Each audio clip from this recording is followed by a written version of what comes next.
Hey, everybody, welcome to Module 8.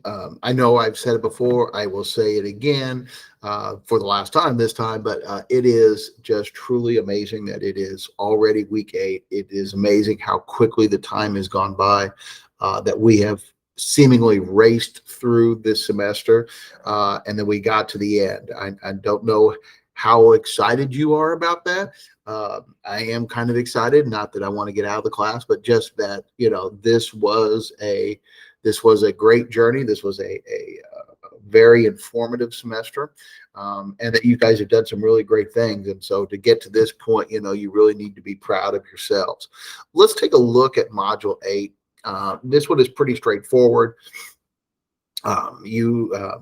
There's nothing tricky about this. We've already started the vast majority of this. So making your argument count, this is where you continue to build out that writing piece, the third major writing, the third writing project. And this is where you are making a argument and you are backing it up. You are supporting it. You are defending that argument, and you're trying to get people to buy into what you are saying. Again, the key to this will be that you create a product that allows a reader to see the topic, to understand what it is, and see reasons to either change their mind or to continue to support, to continue to build build that support or that agreement with that idea, right? Like if the audience already agrees with what you're saying, that just enhances and bolsters that, right? That's the real key here. That's what it means to make your argument count. It's not that you just said this thing. It's that you provided the material and the support and the information necessary to help others buy into what you are saying. Let's take a look at what we've got here. There are some different tutorials and exercises for you just to kind of wrap up those pieces, those ideas. The first main thing that you're going to be doing is responding to others' half drafts. So in Module 7, you went in and you posted that half draft. That half draft was your first part of that paper, as much as you did the first time through. And what we want to do now is in Module 8 is to give your classmates some feedback on what they did and give them your take on it as an audience and as a peer writer to help them improve that piece. I know so many times that you as a writer will produce something, but you have this idea of what you did. Like, I did really well, I did great, or I know this topic. Did you really get that across to other people? Because you know what you meant to say. You have that information and you fill in those blank spaces mentally, right? But your audience who doesn't have that information, doesn't know exactly what you're trying to say, isn't as familiar with that topic, they don't have that background information. They don't have that support. And so if there's a place that's missing or, full explanation, or if it's not explained very well, they don't have that to lean on. And so it becomes difficult for them to really understand your process and your product and what you're trying to say. So putting your paper in front of other people's eyes really gives a fresh look at that, right? Like, they could see something that you might not be able to see. Another thing about this is that you are looking at feedback from your peers. These are other people doing the same assignment. And so they might be able to look at this and say, oh, I had this same problem. Here's how I fixed it. And they can give you that feedback. They can help you over that hump, right? Because again, you all are on the same page. You're all on the same, the same assignment. You all are facing some of the same challenges. You can help others through that. And again, and I've said this before, but I really do like this idea of peer review for another reason. And that is that you now as a writer see how somebody else did this. Your final products, they get submitted to me. They're not out there where everybody sees the final thing that you did. And these assignments just kind of sometimes feel like they sit in a vacuum. But when you have the opportunity to look at what someone else did and see, hey, this is a person doing the same thing as I did, and this is how they did it, it kind of maybe gives you a sense of, hey, here's something for me to think about. I really liked that. Uh, that was really effective. That was really meaningful. That really helped me understand it. And you can kind of then imitate that in your own, or you say, "Ooh, wow, that did not work. Why did it not work?" And then you avoid those kinds of things in your writing. So it helps you as well as it helps the original writer. When you go into your peer responses, you have to reply to at least two people. You have to give peer feedback to at least two. But again, if you want the full points, getting more than two. All right. Um, you want to look at this list of topics and you pick three of them. And using these 3 points, evaluate someone's writing. Okay. Now, I do want to remind you that we are not arguing the topics. The goal here is not to say, "Oh, I read your paper and you were way off base," and that's not the goal. The goal here is to help the original writer improve their product, right? To make that product better. We're not here to debate the issues. And so really keep your commentary limited to the product and the presentation of someone's ideas, not what those ideas were. Of this list of 5, you'll pick 3 of them and you will use them as guides and points and areas to address. Okay.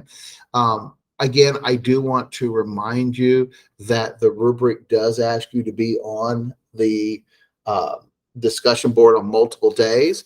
But if you've already posted your first draft in module 7, when you come to module 8 and then you do these, that will qualify. And again, if you want the full points, you do need to do more than 2. Okay. But please make sure that you are being honest with the person. Critical, yes. Helpful, yes. Okay. But we do want to keep this a civil discourse and make sure that we are giving people feedback that really helps them improve their papers. This is just the reposting of the topic or the assignment, major writing assignment 3, which is the argument. It gives you, again, the breakdown. We've seen this one before, so there's nothing new in this one. I would like to remind you of a few points as you are writing this paper and you're finishing this up and getting ready to submit it. When you are looking at this writing, you will not be evaluated on whether or not I changed my mind. My position on your topic isn't important. And you will not be judged on or evaluated on whether or not I decided to change my mind. The real key here is that you clearly articulate your position, okay? That you have a topic, you explain that topic, and you have a position on that topic. With that clear, emphatic position, you then provide the information that a person would need to understand the topic, but to make an informed decision about it. Okay, that you provided the information necessary to help somebody. And again, it doesn't mean that, oh yeah, you changed people's minds, therefore you get a better grade, and you didn't change people's minds, you get a lower grade. But that information is there. That information is valid. It's meaningful. It's easy to understand. It's tied to the topic and the issue and the position. The fact that you present the information necessary for that person. And that is the real key. Things that will help you do that, that you have credible sources, that are meaningful and real and back up your claim. That these sources provide information that is easy to understand, but that helps the person evaluate that position. That those sources validate and back up your claim, and that you present this information in a clear, logical, organized argument. Okay. I really do, sometimes I like to remind people that you're not being evaluated on if I change my mind, but that your presentation really is the key here. And what would make a good argument? That is presented well, that the arguments are clear, that the sources that you use really are helpful to your thesis. So that is just kind of an overview of that writing again. You've seen that before. That page is identical. And then we get into the reflective activity. Now, here at the end of the module, it kind of gets a little muddied here a little bit, maybe. I think it assumes that you are going to, this assumes that you're writing, and then you do the reflection activity. I'm not going to say that you have to do them in this order. I think that the modules are set up to go 1, 2, 3, 4, 5. There's nothing wrong with doing this before you finish the paper. But if you are at a point where you need to take a break from that paper and you want to do the reflection, that is perfectly acceptable. And I think I've already seen a couple of these papers be submitted. The reflection activity just asks you to look back on your semester and say, hey, I was here for 8 weeks. And this is what I feel about it. This is what I feel like I got out of it. This is where I think I am at. The reflection activity has 2 main parts to it. First, it asks you to look at the course objectives. These are the things that we wanted to convey to you. And we ask you, like, okay, let's take a look at these. What was really enlightening to you? What was the part that you're like, I never really, that was something new to me, or that's something that really what was something that I had a better impression of. This is a thing that really helped me become a better writer, right? And so we want you to take a look at these objectives. It says identify one. You only need to have one of these. If you do have, or if you have multiples of these, that's fine. But I only expect to see one of them. And then the second part then is to think back on the different assignments that we've done, okay, and answer, look at these questions here and kind of think about which one of these really kind of typifies my experience here, right? Like, maybe the first question here is that there was a new technique that you saw, and you think that that's really going to be helpful for you. Or maybe you want to offer some advice to a person getting ready to take this class. So there's a list of questions there, and you pick at least one of them, and that you use that as a prompt to kind of say, hey, here's where I'm at. I spent 8 weeks in the course. This is where I'm at now, right? Like 8 weeks ago, I was there. Now I'm here, right? So you pick one objective in the first part, you pick one of these questions in the second part, and then you submit that assignment as you would any of your normal writing. Again, there are no right or wrong answers in the reflection, as long as you're honest and you explain yourself and that you give some sort of proof of what you mean, some examples. And then we turn in the last paper. Now, I do wish that this was not written this way. In the explanation, it does say writing project number 3. For some reason, they changed. I know the reason. There's a specific reason for this, but the name kind of changed a little bit. In the module pages, it talks about the research or the argument, the argumentative paper. We've talked about it being argumentative, persuasive, or the research paper. They call this here the researched argument. Here at the end, it changes names again. This is just that major writing product number 3 and where you turn it in. Again, this module assumes this is the last major assignment that you do. But again, you could do this and then the reflection, or it wouldn't necessarily matter. Again, to point out the rubric for you, which is down here. This is a 200-point paper, okay? And the rubric is very similar to what you have been using. But I do like to point this out because you can say, okay, in the past, I was getting 80% of the points for the introduction. What can I do to improve this? Or in the past, I'm like, hey, man, I really did well on this. Let me make sure that I've continued that. Look here at arguments, okay, do I have several body points that really back up my thesis statement, right? And so, take a look at the rubric, look at the pieces that we're going to be evaluating you on to make sure that you have your best scores. The last thing that you will do, this is the piece that you end up with at the very end. This is the student course evaluation, okay? So now a couple things about the evaluation that I do want to point out to you. This is not graded, so there is no grade attached to this, but the school does appreciate your feedback, and they do take it seriously. The things that you say in here will be used.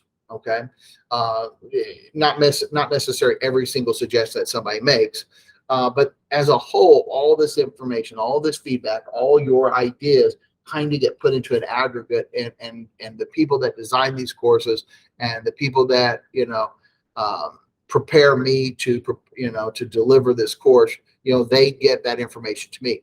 Nothing is sent to me individually, meaning that, hey, such and such a student said blank. All right. I never get to see any individual responses. Okay. I never see anything individual. Mine are just all complete aggregates, overviews of. But people do take it seriously. People do look at this thing, and they do appreciate your honest feedback on it. You will start off by typing in the course name here. That's ENGL111. That just helps them kind of, sort these out. You hit the next, and it takes you through a series of questions that ask you about me, the course, and how you think you did. Okay. Please take some time to do this, because this is taken seriously and people do look at this. Guys, I just wanted to just real quickly, just make one final comment here, just as a reminder that Module 8, this is our last module. This is our last week of the course. There is a hard deadline on this. Sunday night is the deadline, and I would not be able to take content after that, material submissions assignment after that, partially because that's that's the end of the course. Sunday night, we're done. Sunday night, midnight your time, we're done. So please don't wait to the last minute. Now, if we have to fudge a half hour or something, that's not a horrible thing, and I won't be sitting on here at midnight, shutting people off. But we do need to be done Sunday night. The other thing about this is too that it's important that you are done on Sunday night and that you have your best work submitted on Sunday night, because I have to turn around your grades in less than 48 hours. I have to turn in your grades on Tuesday, because that's my official end. So, to make sure that we have plenty of time to give the best feedback to everyone and to give honest and accurate grades for everyone, we do need to make sure that we have that time. So there is a hard deadline of Sunday. Please make sure that you are meeting that, because you do want to have your best possible score and show the best success that you can for this course. If you have any questions as you are moving forward, please make sure you're reaching out. Don't suffer in silence. Reach out to me, email me, send me that text message, call me. Let me know what you're having trouble with, so that we can get you on the right path and we can get you moving forward, so that you do have a successful end to your semester. Hey guys, good luck on Module 8 in the end of the class.